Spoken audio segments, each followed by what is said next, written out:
Genesis chapter 31. Jacob flees from Laban. Jacob heard that Laban's sons were saying, "Jacob has taken everything our father owned and has gained all this wealth from what belonged to our father." And Jacob noticed that Laban's attitude toward him was not what it had been. Then the Lord said to Jacob, "Go back to the land of your fathers and to your relatives, and I will be with you." So Jacob sent word to Rachel and Leah to come out to the fields where his flocks were. He said to them, "I see that your father's attitude toward me is not what it was before, but the God of my father has been with me. You know that I've worked for your father with all my strength, yet your father has cheated me by changing my wages 10 times. However, God has not allowed him to harm me. If he said, 'The speckled ones will be your wages,' then all the flocks gave birth to speckled young.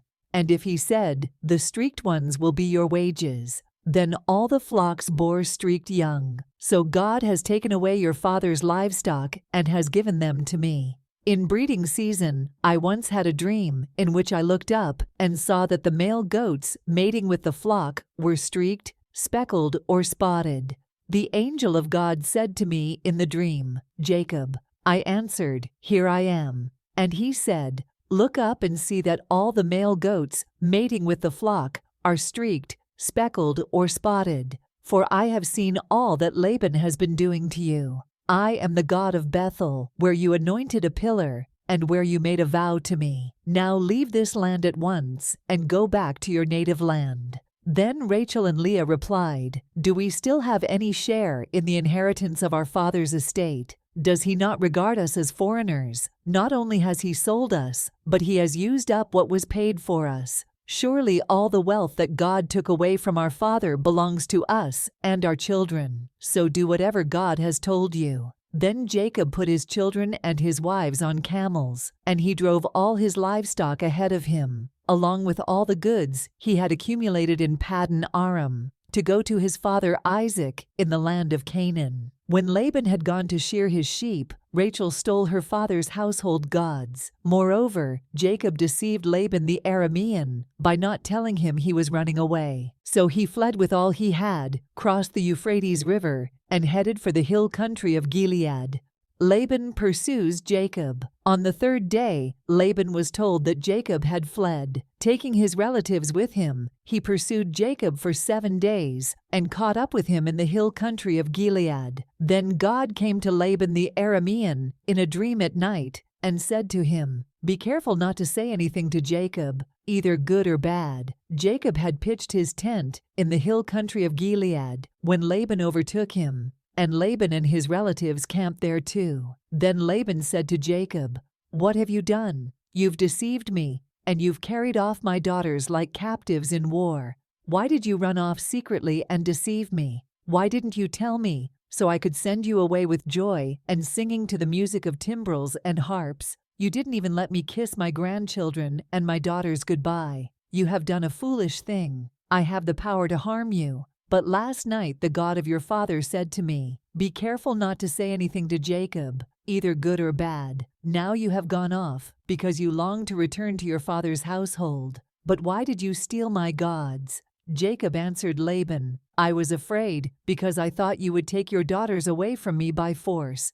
But if you find anyone who has your gods, that person shall not live. In the presence of our relatives, see for yourself whether there is anything of yours here with me, and if so, take it." Now Jacob did not know that Rachel had stolen the gods. So Laban went into Jacob's tent, and into Leah's tent, and into the tent of the 2 female servants. But he found nothing.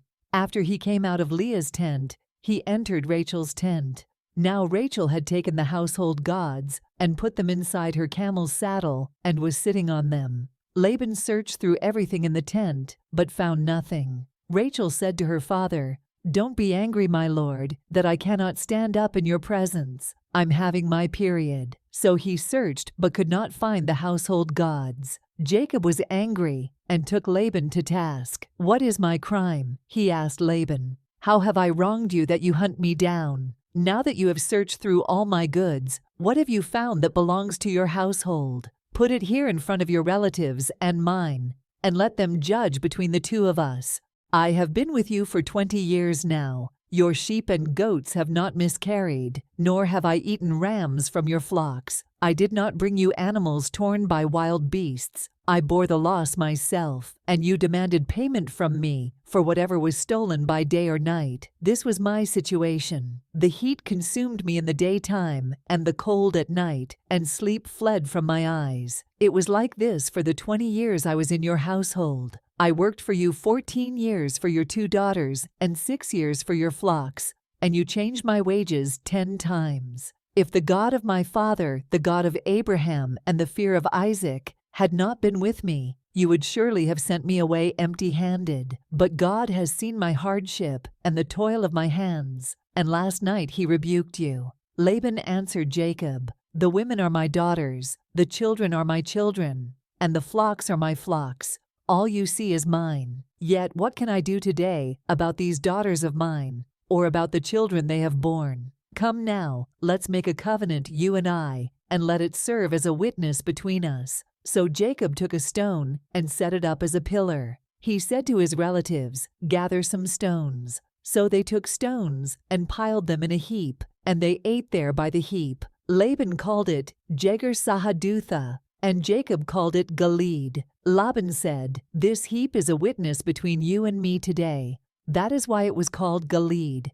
It was also called Mizpah, because he said, "May the Lord keep watch between you and me when we are away from each other. If you mistreat my daughters, or if you take any wives besides my daughters, even though no one is with us, remember that God is a witness between you and me." Laban also said to Jacob, "Here is this heap, and here is this pillar I have set up between you and me. This heap is a witness, and this pillar is a witness, that I will not go past this heap to your side to harm you, and that you will not go past this heap and pillar to my side to harm me. May the God of Abraham and the God of Nahor, the God of their father, judge between us." So Jacob took an oath in the name of the fear of his father Isaac. He offered a sacrifice there in the hill country, and invited his relatives to a meal. After they had eaten, they spent the night there. Early the next morning, Laban kissed his grandchildren and his daughters and blessed them. Then he left and returned home.